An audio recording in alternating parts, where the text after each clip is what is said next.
কত কাল পরে তাজা তাজা মাছ খেতে পারবো। তার আগে বেটাকে খুব মজা দেখাবো।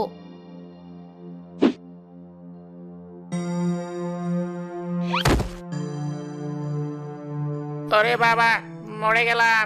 মাজাটা বোধহয় ভেঙেই গেল। ঠিক হয়েছে, ঠিক হয়েছে, মাছওয়ালার মাজা ভেঙেছে। কি, এখানে এত কলার খোসা এলো কোত্থেকে?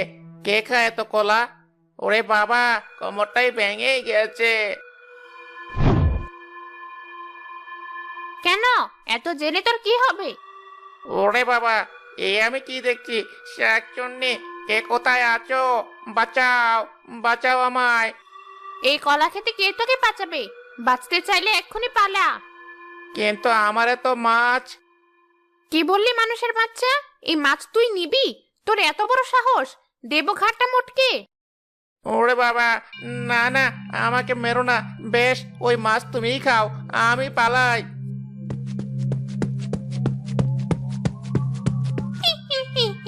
ভিতর ডিম পালিয়েছে, এবার বরং মজা করে কাঁচা মাছ চিবই। শাকচুন্নি গপাগপ মাছ খেতে লাগলো। ওদিকে সুমন দৌড়ে আকবরের বাড়িতে গেল। একবার ভাই, তাড়াতাড়ি দরজাটা খোলো, ওদিকে তো সর্বনাশ হয়ে গেছে। এ কি সুমন ভাই, এই অসময় তুমি আমার বাড়িতে?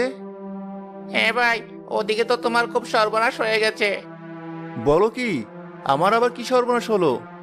তোমার কলা খেতে এক শাকচুন্নি বাসা